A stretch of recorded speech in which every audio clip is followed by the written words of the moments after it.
Hi everybody, I've done my water feature in the kiln now. I have had it out to have a look and it's actually, I think, a very successful firing. A few things that have caught my eye about what I like and what I don't like, but they're all in one piece, nothing's exploded, so that's really good. So yeah, let me just sort of show you what we ended up with as a feature with this one. Now this is the top piece. This piece was fired this way up because obviously I've got glaze everywhere. I had done matte black at the bottom and we knew that the Paadium was going to run. That was actually set inside the big base that was upside down, so it didn't cause any damage or anything. I actually love that, the way that has ended up. Interestingly enough, the idea was either to have this part as just a shiny finish or whether to do these textures so it looked like water running. It looks lovely, but I'm not sure obviously until the water is in it. What's going to be great is the water should go around to this point and kick off. And then as you can see underneath, I've done the matte black. I have cracks inside, but that's because I actually hand built inside and built that up because I wanted to make sure that this part was very strong. And I love these runs onto the matte black actually for future reference. I think that they are absolutely wonderful, and we knew they were going to run. So there is the top part. Somebody did mention Paadium runs, and I knew that, and what I actually did is I put them all on some form of cookie. and here we go. I mean, this is a prime example. What happened, this cookie is actually physically stuck to this because of some of the runs. Now, what I did with these bigger ones is I put matte black around the top. I knew I was firing them this way up. That was the whole reason for making this part for them to sit on. But it actually did run. I mean, it went right back from here and then all the way back over, which meant that one in particular is stuck. But it doesn't matter. The top bulb sits over the top of it. There is the sort of finish I got with the matte black. And what it's going to do, I'm hoping, is that as the water runs off, the matte black is recessed in. It's not in your eye. The Paadium is in your eye. And we'll see how that works. So what we'll do, then the other two were on cookies and they actually had adhered to certain bits. Let me see which one was which. Yeah, this one again had run all the way down onto this cookie. The cookie has come off, and it didn't go on my kiln shelf, but the other one did. One of the bits did go on my kiln shelf, to be fair. So that's heavy.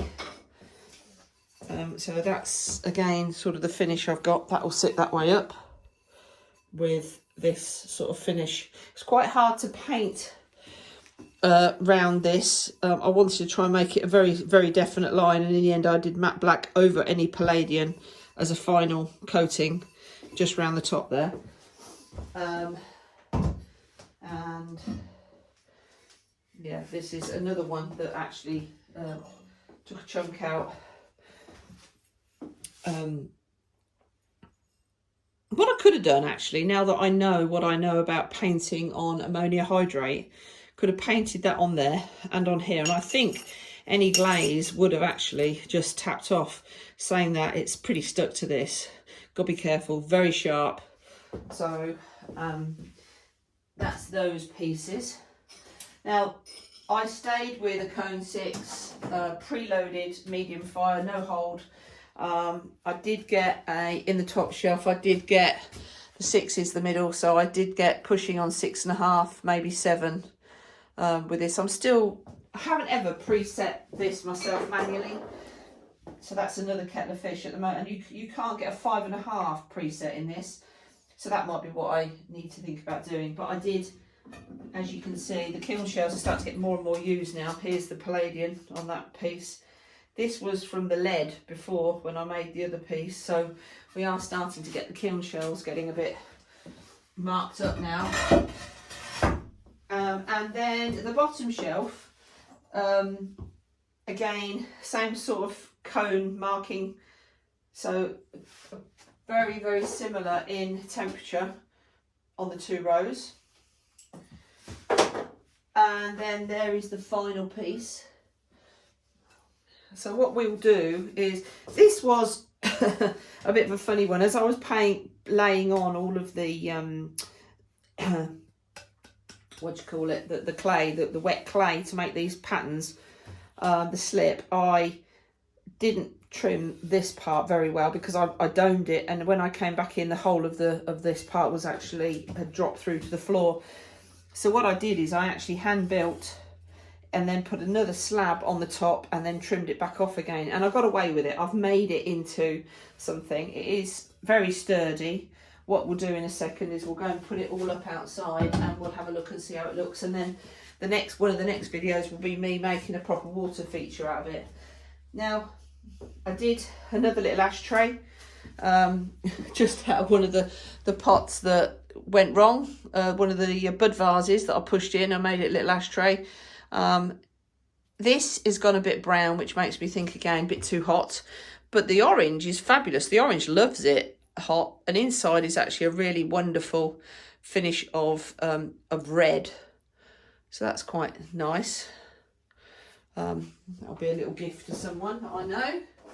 And then this piece. Now this piece is quite an important step. I have said a few times that I've done this piece with the lead, but I wanted to try a bigger piece, trying to do things slightly different. But I did put too much lead on, but some of this is fabulous. So what I did, to recap, I upside down put the slips on, and I ended up doing to halfway, very similar technique that I had there, but I had a very nice lip.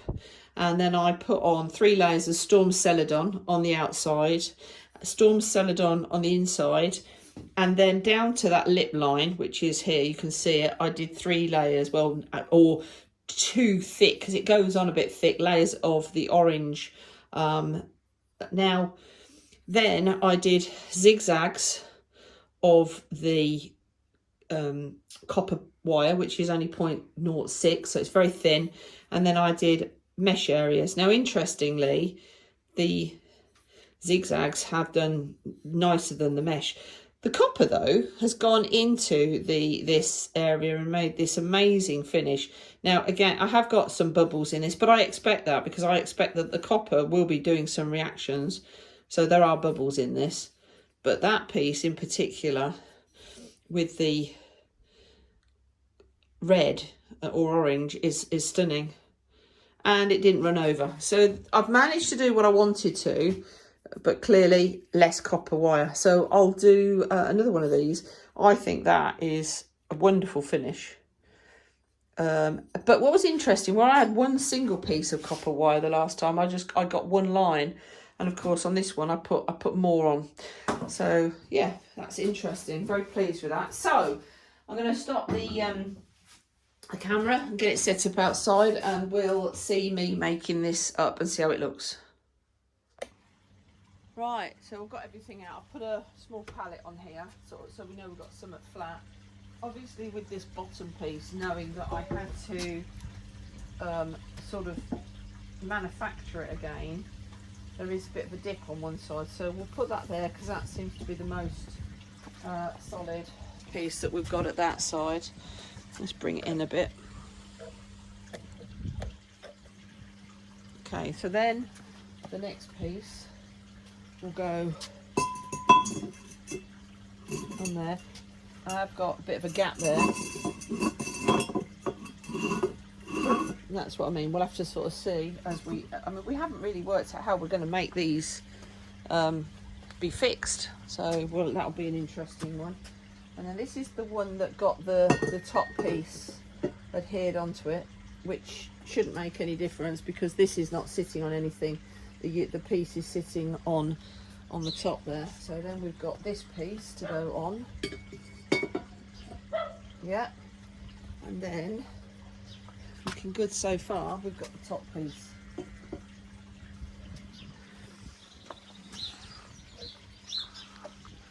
So that is shining beautifully outside, isn't it? obviously what I'll need to do is work out where I want these to sit so that the water takes the best route down. I'm hoping, as I've said, that the water the matte black is sat back and the water will run off to that, onto that, and then run off, and then so yeah, very pleased with that. Let's have a look and see what size we ended up, because we were hoping, well, for it to be big enough that it is a good size. So we have managed to get about 26 inches, 66, yeah, not quite the 70, about 65, 66 centimetres, which is actually perfect. So what we're going to do is, you can buy, believe it or not, we have a reptile shop with fish, and all the pond plants and stuff are coming in at the moment. So what we're going to do is, there is a base where you can buy a base, you sink in, dig it out. This can sit on that, the water pushes back, you have a little unit inside to push the water up, and then we'll have maybe some black shiny pebbles around the outside. And then what we're going to do is, we're going to work out outside the pottery somewhere where I'm going to put it, so it's going to work really well. Right, thanks for watching, everybody. Next video will be us making the proper water feature.